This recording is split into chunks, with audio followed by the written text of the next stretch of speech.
The Bikeriders, the newest movie. Let's talk about it. So I have just seen Bikeriders, the newest movie that stars Tom Hardy, Austin Butler, and Jodie Comer.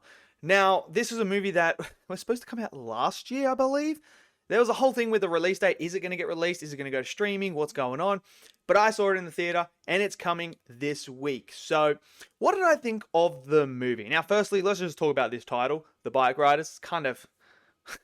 it's a crap title, let's be real. But the title doesn't make the movie good or bad.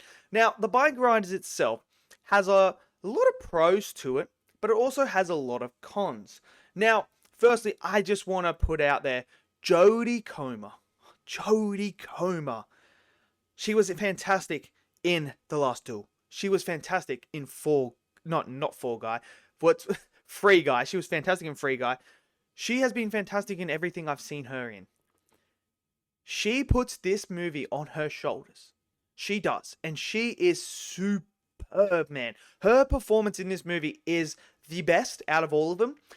And there's this one particular scene that happens in a house. I'm not going to say what happens. I'm not going to spoil it. But that performance alone there just shows you how good she is. Her accent was brilliant as well. Just everything about her. She brought that Kathy character to life. And Kathy was the one character that you really cared about and wanted to see succeed. So her performance is brilliant. Like, she was in the movie a lot more than I thought she was going to be. She almost becomes the main character of this movie. But she steals the show every time she's on screen. Tom Hardy, he is great as well. I mean, it's Tom Hardy. It's Tom freaking Hardy. We know how good this guy is. And he is superb in this movie as well, playing Johnny. It's a character I've seen him play before in Lawless. And what's the one where he has the twin? I can't remember the movie that he has the twins in that I've seen as well.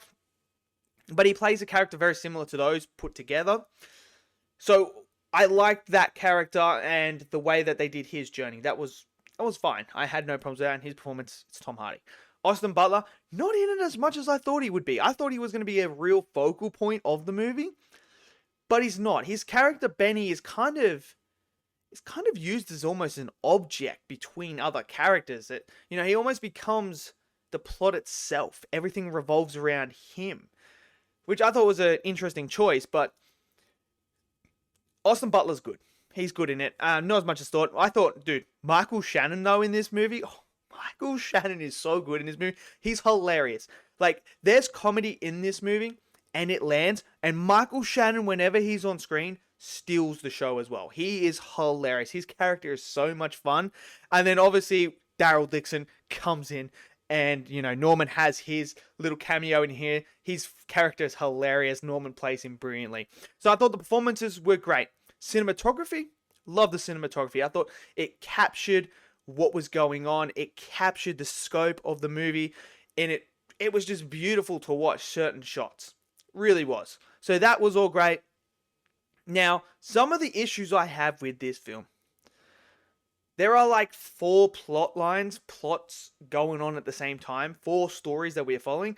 There's the one with Austin Butler's character, Benny.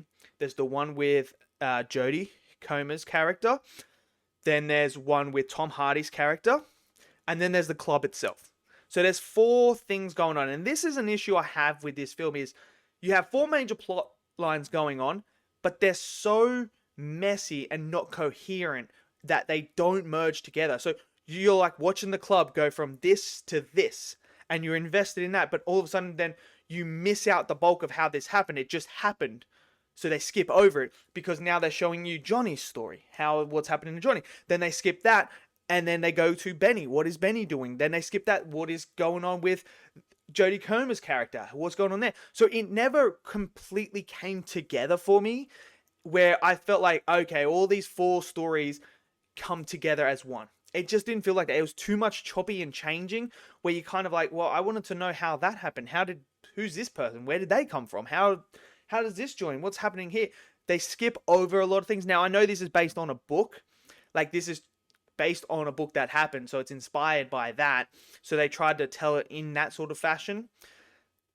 but I just don't think it worked. Now, there are some pacing issues of this film as well. Oh man, it felt long. When we got to that third act, it just felt like it was dragging out. Because at that point, when you have the full storylines, I don't know what the hell's going on at this point. I'm like, what is this about? Is this about the club going from here to here? Is this about Johnny's story? Is this about her story? Is this about Benny's story? What is the actual story itself? So you're trying to follow four things and it starts to get draining. And then you have scenes where you're kind of like, I don't need that scene. That scene doesn't add anything to this particular moment.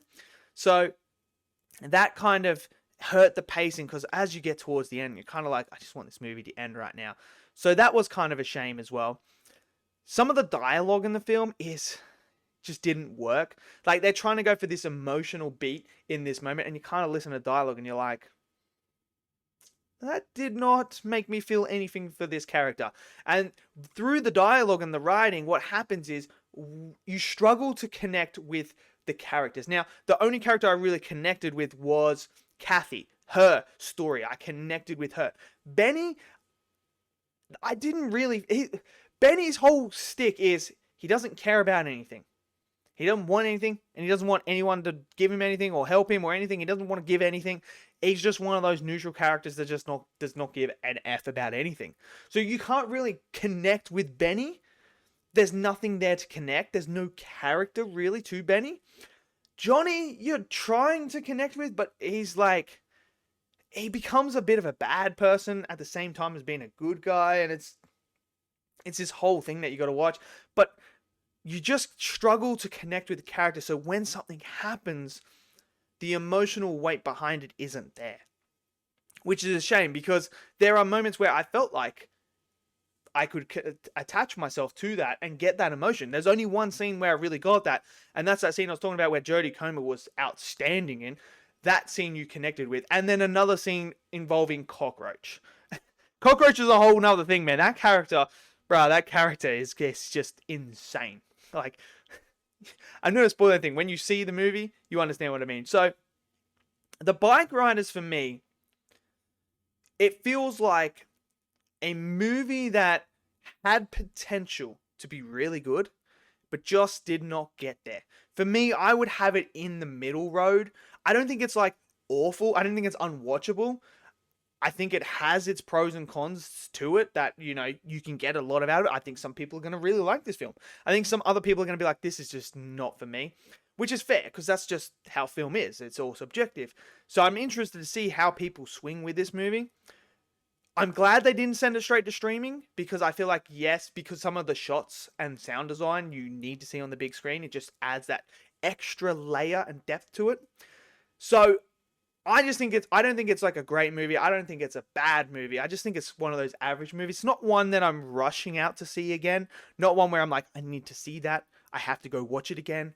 It's one that I'm like, I'm glad I watched it, but I might revisit it later on. So let me know what you guys thought. If you guys have seen the Bikeriders, let me know your thoughts down below. Smash that like button, click subscribe, and I'll see you guys next video. Until then, stay safe and peace out.